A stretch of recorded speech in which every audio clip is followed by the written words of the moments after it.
100 కోట్ల మందికి పైగా భారత క్రికెట్ అభిమానుల కలను నిజం చేస్తూ వన్డే వరల్డ్ కప్ 2023 ఫైనల్ ఓటమి బాధకు కసి తీర్చుకుంటూ టీమిండియా టీ20 వరల్డ్ కప్ 2024ను సాధించింది. శనివారం బార్బడోస్ వేదికగా సౌత్ ఆఫ్రికాతో జరిగిన ఫైనల్ మ్యాచ్లో నమ్మశక్యం కాని రీతిలో గెలిచి విశ్వ విజేతగా అవతరించింది. 2007లో సౌత్ ఆఫ్రికా వేదికగా జరిగిన మొట్టమొదటి టీ20 వరల్డ్ కప్ను టీమిండియా ధోనీ కెప్టెన్స్లో నెగ్గింది. మళ్ళీ ఇన్నేళ్లు అంటే దాదాపు 17 ఏళ్ల తర్వాత ఇప్పుడు రోహిత్ శర్మ కెప్టెన్సీలో టీమిండియా పొట్టి ప్రపంచ కప్ను కైవసం చేసుకుంది. ఈ విజయంతో కెప్టెన్గా ఉన్న రోహిత్ శర్మపై ఫైనల్లో అదరగొట్టిన విరాట్ కోహ్లీ, అలాగే బూమ్రా, హార్దిక్ పాండ్యా, అక్షర్ పటేల్, హర్షదీప్ సింగ్లపై అంతా ప్రశంసల వర్షం కురిపిస్తున్నారు. కానీ అసలు ఈ విజయం వెనుక ఎన్నో తిట్లు, శాపాలను భరించి భారత్ జట్టుకు మేలు చేసిన ఓ అశ్వత్థామ ఉన్నాడనే విషయం చాలా మందికి తెలియకపోవచ్చు. మరి ఆ అశ్వత్థామ ఎవరు? ఇప్పుడు టీమిండియా టీ20 వరల్డ్ కప్ గెలవడం కోసం అతను ఎన్ని తిట్లు తిన్నాడు, ఎన్ని అవమానాలు భరించాడో చూద్దాం.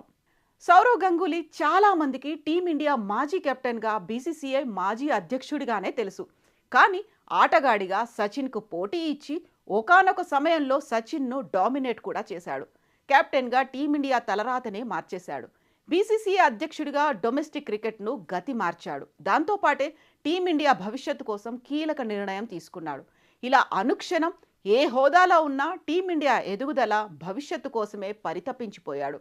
అలా బీసీసీఐ అధ్యక్షుడిగా అతను తీసుకున్న కీలక నిర్ణయమే నేడు టీమిండియాకు టీ20 వరల్డ్ కప్ను అందించింది. ఆ నిర్ణయం ఏంటంటే టీ20 కెప్టెన్గా విరాట్ కోహ్లీ తప్పుకున్న తర్వాత రోహిత్ శర్మకు ఆ బాధ్యతలను అప్పగించడం. రోహిత్లోని గొప్ప నాయకత్వ లక్షణాలను గుర్తించిన దాదా రోహిత్ను టీమిండియా సారథిగా నియమించాడు. ఆ నిర్ణయమే ఇప్పుడు కప్పు రూపంలో ఫలితమిచ్చింది. అయితే టీమిండియా టీ20 కెప్టెన్గా విరాట్ కోహ్లీని గంగూలీ కావాలనే తప్పించాడని చాలా విమర్శలు వచ్చాయి. విరాట్ కోహ్లీ సైతం ఈ విషయంపై బహిరంగంగా బీసీసీఐపై విమర్శలు చేశాడు. విరాట్ కోహ్లీ అభిమానులు, మరికొంతమంది క్రికెట్ ఫ్యాన్స్ గంగూలీపై తీవ్ర విమర్శలకు దిగారు. టీమిండియా దిగ్గజ మాజీ కెప్టెన్ అని కూడా చూడకుండా సోషల్ మీడియా వేదికగా దారుణమైన తిట్లతో విరుచుకుపడ్డారు. కోహ్లీ అభిమానులు ఒక ఏడాది పాటు దాదాను ట్రోల్ చేశారు. ఐపీఎల్ సందర్భంగా కోహ్లీ సైతం దాదా ముందు నుంచి వెళ్తుంటే కాలు మీద కాలేసుకొని అలాగే కూర్చొని అవమానించాడు. అవన్నీ మౌనంగా భరించిన గంగూలీ టీమిండియా భవిష్యత్తు కోసం మాత్రమే ఆలోచించాడు.